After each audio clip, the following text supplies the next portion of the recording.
Praise the lord. దేవునికి స్తోత్రాలు. నేను pastor Ratna Maitra from praise God ministry. ఈ రోజున యేసయ్య మన కోసం వాగ్దానాన్ని ఏర్పాటు చేశారో ఒకసారి చూద్దాము. ఎజ్రా గ్రంథము 7వ అధ్యాయము 10వ వచనము. ఎజ్రా యెహోవా ధర్మశాస్త్రమును పరిశోధించి దాని చొప్పున నడుచుకొనుటకును ఇజ్రాయేలీలకు దాని కట్టడములను విధులను నేర్పుటకును దృఢ నిశ్చయం చేసుకొనెను. Ezra chapter 7 verse 10. For Ezra had prepared his heart to seek the law of the Lord and to do it and to teach statutes and ordinances in Israel. దేవునికి స్తోత్రాలు. ఇక్కడ ఎజ్రా గ్రంథము 7వ అధ్యాయంలో ఎజ్రా గారు, శాస్త్రి అయిన ఎజ్రా గారు, శాస్త్రులు అంటే స్క్రైబ్స్ అంటే వాళ్ళు ఆ యొక్క ధర్మశాస్త్రాన్ని చదివి దాన్ని అర్థం చేసుకొని తర్జుమా చేసి అలాగే ఎంతోమందికి నేర్పిస్తూ ఉంటారు. వాళ్ళకి చాలా దేవుని యొక్క వాక్యాన్ని బాగా ఎరిగిన వారు, వాళ్ళు ఇతరులకి నేర్పిస్తూ బోధిస్తూ ఉంటారు. ఇక్కడ ఎజ్రా గారు బబులోన్ దేశం నుండి ఎజ్రా 7:9 మనం చూస్తే ఆ బాబిలోన్ దేశం నుండి ఆయన యెరూషలేం పట్టణానికి వచ్చారు.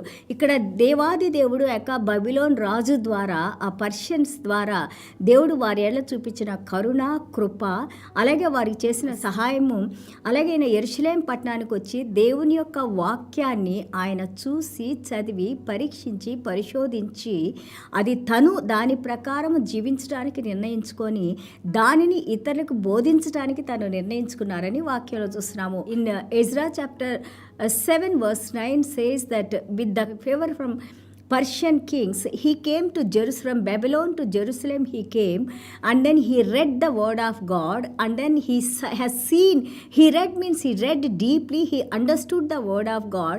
Not only that, he has decided to follow the word of God and also to teach to all the Israelites. దేవునికి స్తోత్రాలు. దేవుని వాక్యాన్ని మనం చదువుకున్నప్పుడు ఆ వాక్యం మనలో భయాన్ని కలిగిస్తుంది, అంటే దేవుని మీద గౌరవాన్ని కలిగిస్తుంది.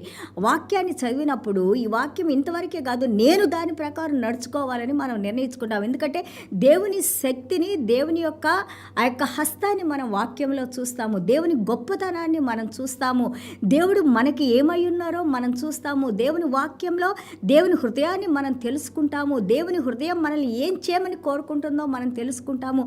దేవుని బిడ్డలుగా ఆయనకి విధేయత చూపించడానికి, దేవుని రక్తం చేత కడగబడిన మనము ఆయన హృదయానికి దగ్గరగా రావడానికి మనకి దేవుని వాక్యం కనెక్ట్ చేస్తూ ఉంటుంది. ప్రిపేర్డ్ హిస్ హార్ట్, ఆయన హృదయాన్ని ఆయన సిద్ధపరచుకున్నారు. ఈ రోజున మనము కూడా సిద్ధపరచుకుందాము. దేవుని వాక్యం ఎంతో ముఖ్యమైంది. దేవుని వాక్యాన్ని మనం చదవాలి, దేవుని వాక్యం ద్వారా మనం మాట్లాడాలి, దేవుని వాక్యాన్ని మనం పంచిపెట్టాలి, దేవుని వాక్యం గురించి మనం వివరించి చెప్పాలి. దేవుని వాక్యంలో శక్తి ఉంది, వెలుగు ఉంది, జీవం ఉంది, సమృద్ధి జీవం ఉంది, మనకి లాంగ్ లైఫ్ ఉంది, దీర్ఘాయుషు ఉంది, ఘనత ఉంది, సంపద ఉంది, ఆనర్ ఉంది. ఇవన్నీ కూడా దేవుని వాక్యంలో ఉంది. కాబట్టి ఈ రోజున వాక్యం వింటాం. మనందరం కూడా దేవుని వాక్యం చదవటానికి, దేవుని వాక్యాన్ని అర్థం చేసుకుంటానికి, దేవుని వాక్యంలో మనం జీవించడానికి మన హృదయాన్ని ప్రిపేర్ చేసుకోవాలని ఈ రోజున దేవుడు నీతో నాతో మాట్లాడుతున్నారు. బైబిల్ గ్రంథం అంతా దేవుడు మాట్లాడితే మనకి దేవుని వాక్యం ద్వారా, దేవుని వాక్యమే యేసయ్యని మనం నేర్చుకున్నాము. యేసయ్య మనతో మాట్లాడుతూ ఉంటారు, యేసయ్య మనకి బోధిస్తూ ఉంటారు. యేసయ్య మనకి ఆ రోజున ఎజ్రా వాళ్ళకు బోధించారు, ఈ రోజున యేసయ్య ఆత్మ మనకు బోధిస్తూ ఉంది. దేవునికి స్తోత్రాలు. Are you prepared? నువ్వు సిద్ధపాటుగా ఉన్నావా? యేసయ్య ఏమన్నారు? మత్తయి సువార్త 25వ అధ్యాయంలో వెయిట్ అండ్ వాచ్, ఏ విధంగా బుద్ధిగల కన్యకలు వాళ్ళు సిద్ధపాటుతో ఉన్నారో అదే సిద్ధపాటుతో నువ్వు నేను ఉండాలని ఈ రోజున యేసయ్య మనతో మాట్లాడుతూ ఉన్నారు. ఫర్ చేంజ్, మార్పు కావాలి మనకి. చూడండి, అపోస్తల కార్యాలు 16 మనం చూస్తూ ఉంటుంటే లిడియా, ఆమె ఊదా వస్త్ర రంగాలు అంటే గొప్ప గొప్ప వస్త్రాలు, రాజులు ధరించే వస్త్రాలని ఆమె బిజినెస్ చేసే వ్యక్తిగా మనం చూస్తున్నాము. ఇమాజిన్ చేయండి, కొత్త నిబంధన కాలంలో ఒక స్త్రీ, బిజినెస్ చేసే స్త్రీ ఎప్పుడైతే ఆ యొక్క మన అపోస్తల పౌలు గారి వాక్యాన్ని వినిందో, ఆయన చెప్పిన సువార్తను వినిందో, ఆమె హృదయాన్ని దేవుడు తెరిచారు అని ఉంటుంది. God open her heart to receive the word of God. ఆమె ఆ యొక్క వినిన మాటకి ఆమె విధేయత చూపించి తను రక్షణ వచ్చి తన కుటుంబం అంతా కూడా రక్షణలోకి రావడానికి దేవుడు ఆమెకి సహాయం చేశారు. అదేవిధంగా మన హృదయాలను కూడా తెరిచి చీకటి అంతటిని తీసివేసి, అవిధేయతను అంతటిని తీసివేసి, ఆ యొక్క అర్థం కాని ఫూలిష్నెస్ని దేవుడు తీసివేసి ఈ రోజున క్లారిటీ మనకి ఇవ్వాలని మనం ప్రార్థన చేసుకుందాము. And how to prepare your heart, ఎలాగ మన హృదయాన్ని సిద్ధపాటు చేయడం? దేవుని వాక్యం వినడం ద్వారా, దేవుని వాక్యం చదువుకోవడం ద్వారా, దేవుని వాక్యానికి మనము విధేయత చూపించడం ద్వారా, ఆ విధేయత చూపించిన దేవుని వాక్యం ద్వారా కార్యాలు క్రియలు కూడా మనం చేస్తూ ఉండాలి. Not only the hearers of the word, but you have to be like a doer of the word. Whatever takes you away from the Lord, you should not be obedient to that one. ఏదైతే మనల్ని దేవునికి దూరంగా ఉంచుదో వాటి దగ్గర నుంచి మనం దూరంగా ఉండాలని ఈ రోజున దేవుడు మనకి నేర్పిస్తున్నారు. Give priority to the word of God. ప్రథమ స్థానాన్ని దేవుని వాక్యానికి మనం ఇవ్వాలి. హోషియా 10:12 అన్నారు, he said so your self in రైట్‌చియస్‌నెస్ అన్నారు. నువ్వు యొక్క గింజలు నాటేటప్పుడు అది నీతి కలిగిన గింజలు, నీతి కలిగిన పంటని నువ్వు పండించడానికి గింజలు నాటమన్నారు. ఫాలో గ్రౌండ్ బ్రేక్ చేయమన్నారు. కఠినమైన బీడుబారిన హృదయాన్ని నువ్వు దాన్ని క్లీన్ చేసి డిసిప్లైన్ చేసి దేవుని యొక్క సారంలో ఆ యొక్క గింజలు, దేవుని గింజల వాక్యాన్ని మనం వేసినప్పుడు అది నీతి ఫలాలు ఫలించే విధంగా ఉండాలని ఇక్కడ మనకి హోషియా గ్రంథం ద్వారా దేవుడు మనకి నేర్పిస్తున్నారు. అండ్ రీప్ ఇన్ మర్సీ, కనికరంలో నువ్వు వాటిని కొయ్యాలని అంటున్నారు. Your works has to be like కనికర కార్యాలు, ఇతరులకు సహాయం చేసే కార్యాలు. Seek the Lord till he comes and rains. దేవుని మనం వెతకమన్నారు.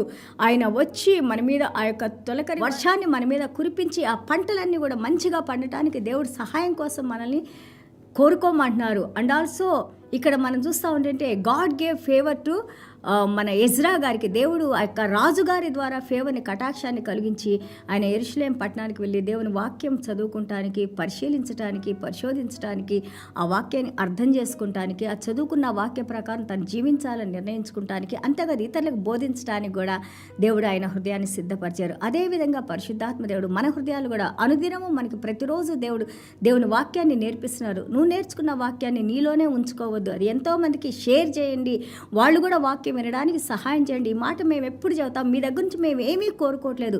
We are not asking anything from you. All that we are asking is that let this word go to spread to many people. ఈ వాక్యం ఎంతోమందికి అందేలాగా మీరు మాకు సహాయం చేస్తే అదే పెద్ద సహాయం. అది దేవుని యొక్క సేవలో మనందరం పాల్గొంటున్నామని, దేవుని ద్వారా మనం ఆశీర్వాదాన్ని, కటాక్షాన్ని మనం పొందుతాము. And also hand of the Lord is with me అని అంటారు. ఎజ్రా 7:6 మనం చూస్తే దేవుని హస్తము నా మీద ఉంది అంటున్నారు. సో దేవుని హస్తం ఉన్నప్పుడు ఏమవుతుంది, అక్కడ దేవుని కనికరం ఉంటుంది. అదే మనం లూకాసు వార్త 2:52 చూస్తాము.